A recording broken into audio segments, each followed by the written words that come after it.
What's up guys, Reese here from reese3d.com. This is a tutorial series about creating graphic design in Photoshop. We are in the fourth video, so if you haven't watched the previous ones, I've added links to those videos in the description. I will also add them in the cards up here. So make sure that you watch them before you continue here. In this video, we're going to learn how to create text in Photoshop. So here we are in Photoshop. Let's go ahead and create a new document for us. Go to File, choose New, and I'm going to choose A4 and Landscape. Let's hit Create. So that's our blank document where we can create text. So to create text, all we need to do is go ahead and choose the text tool in the toolbox, right? So before we create text, we need to understand that there are two kinds of text we can create in Photoshop. Okay, so the first one is called character text and the second one is called paragraph text. Now to understand the difference of these things, we need to create them first. So let me just click with my mouse pointer right here and it creates a text. Boom. This is called character text. We create character text just by clicking with the mouse button.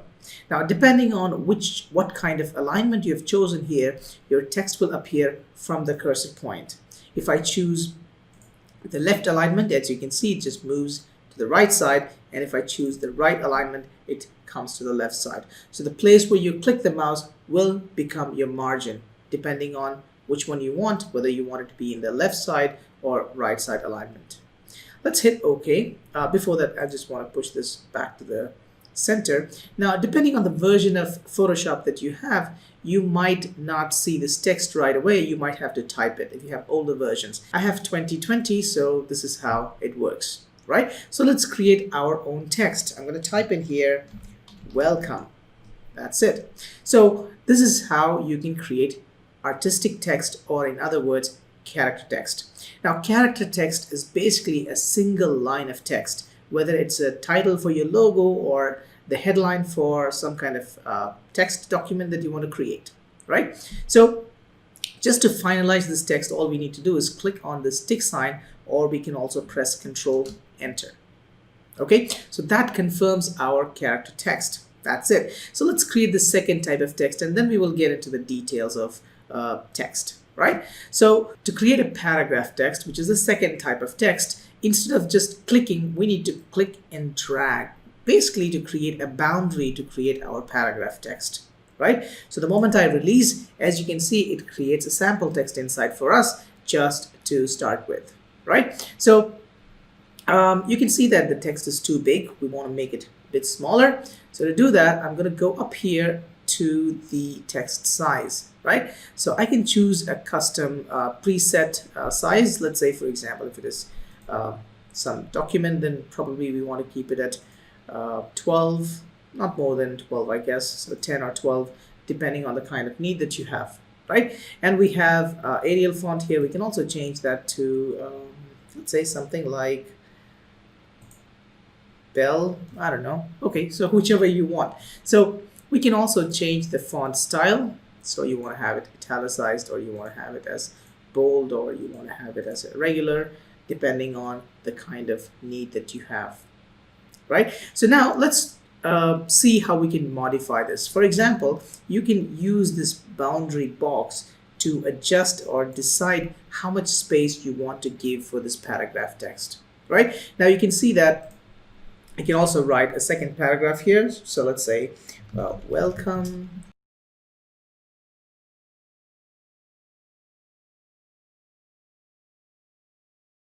Okay, so whatever you like, I'm going to select all these things quickly by using the Shift key and up arrow.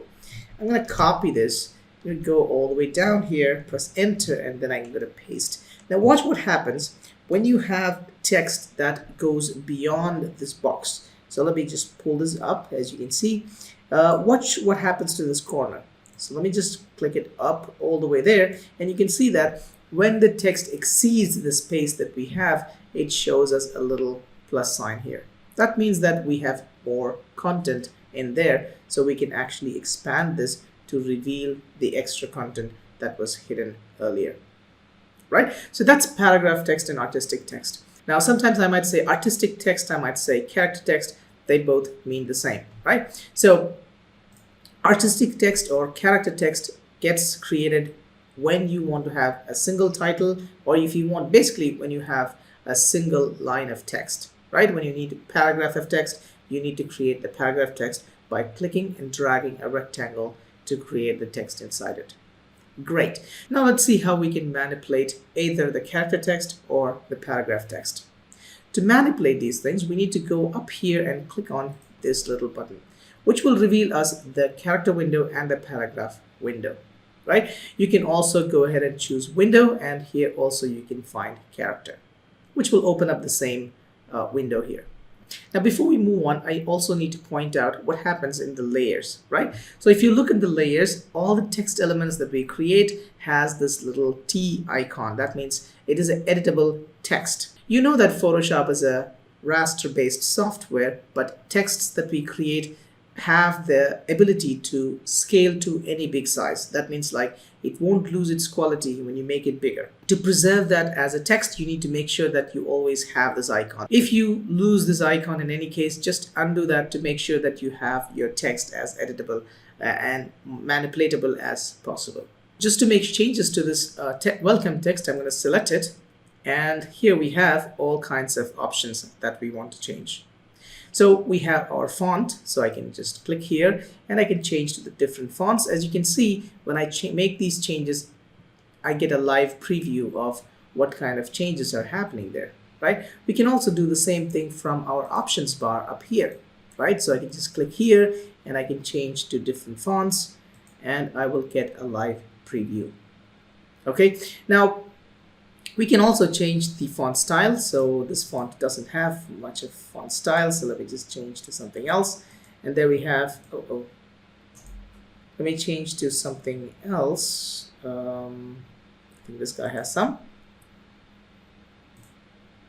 Go here, and we've got lots of different font styles. So pick the one that you like. That's it, right? We can also adjust the font size from here. We can either pick up a standard value, or we can also click here in this little tiny little icon and I can just drag it towards the right side. It will also manually change that. And we can also enter a manual value if you want. Let's say I can give 150, which is actually going to make it too big, but that's fine. I'm going to make it 100 back, right? And we also have something called leading. So leading basically adjusts the baseline of the text, especially it works in terms of paragraphs. Let me show you how it works. And I'm going to choose the paragraph text here. Let's just zoom in a bit. Okay, I'm going to use my space bar to bring this closer. And what I'm going to do is I'm going to just select this line. So just any word or a few text, a few letters will do. And I can go up here and choose a certain value here. So you can see that the entire line actually pushed it down. I can also manually just click here and drag. I can either bring this down or I can just bring it more closer. Or I can simply give a manual value. Let's say I can give something like 25 and you can see that it pushes that down. Or we can also give simply auto, which will basically bring it back to the default. So next thing that we have is our tracking. So in terms of tracking, it basically helps us to separate different letters. So I can just go ahead and choose either a negative value, or I can choose a positive value, or I can just manually adjust this to any size that we want. So let's say I'm going to bring this back to 0, and we can actually experiment that with this welcome text. Okay, so select that text and I can simply click and drag. So you can see that we can actually adjust the space between the text, between the letters basically. Now let me just bring this back to 0 so that comes back there, right? And then we have kerning. Kerning basically helps us to decide how each letter should interact with each other. Kerning basically helps us to decide how text should interact with each other, right? So I'm going to create a couple of text here just to make things easier. So I'm going to click here and I'm going to type here VAW, let's see, X. Let me just zoom in a bit closer here. Okay, so you can see that we have V here and we have A next to it, right? And then we have W here, right? So if I just click and drag one of my guide, as you can see, A has actually taken a bit of space from V, right? And you will also notice that A has taken a bit of space from W also. Or in other words, W has taken some space from A. But you'll notice that these guys stay the same. So X does not interfere, but these guys do. Okay, so this is when we have kerning turned on. We have basically metrics and optical. Metrics and optical are two different methods to decide how these letters should interact with each other. Now, if you want to know the difference between metrics and optics, I will add a link in the description so you can just check that article to get to know more about these things, right? And if I go back and choose 0, you will notice that they basically don't touch each other now. As you can see, there's a big gap between V and A. Okay, so this basically helps us to decide whether you want to go inside another text when there's a space or you want to stay away, right? So let's just leave it as it is. The next thing that we have is our text height and text width. So by default, it is 100. So change these things only if you know you want to create some kind of exaggerated appearance for the text, right? So you can actually make them taller without making them wider, or you can just make them fat and short. Okay, so those are all just fancy stuff, and you can just use them depending on the kind of need that you have, right? So the next thing that we have is baseline shift. Now keep in mind there's a little bit of difference between this baseline shift and the leading. So if you're just selecting a small amount of text, let's say one single word, and if I choose here and adjust that baseline, you can see that it actually goes up and down for just that text that I've selected. But if I choose leading here, you can see that it actually pushes the entire line or entire paragraph, which is below that. Okay, so that's a noticeable difference between leading and baseline shift. So keep that in mind. So next to that, we have a lot of other stuff related to making a text to be bold, italicized, capital, all caps, first caps, and all these things like underline, strike through, and stuff like that. Let me show you a couple of them. Let's say, for example, you're writing a small equation, so where you have H2O, so that's basically water. Let me just make this font to be something else to be more clear. Let's say Arial. Yep, that's fine. Let's make it black and big. Good. So here, I want this 2 to be smaller and pushed down. So all I can do is simply go up here and choose this guy. So you can see that it happens like that. And in other cases, you might want to create a formula where you need to have A plus B the whole square. So in this case, I will want the number 2 to be smaller and raised up. So to do that, all I have to do is just select this guy and go up here and choose this one. Boom. So those are things not very common, but when you have to do it, then you can do it. Great. So the same way, we also have a few other stuff. So let's say you have you want to have another mathematical calculation, so where you need to write 1 divided by 2, and you can actually select this and click on this guy. Boom, that made just like that. Okay, so that's about character window, right? And next to the character window, we also have paragraph, and these basically works only with paragraphs. So here we have some paragraph text. So let me just select that out, and I can actually do alignment to the left. I can do alignment to the right.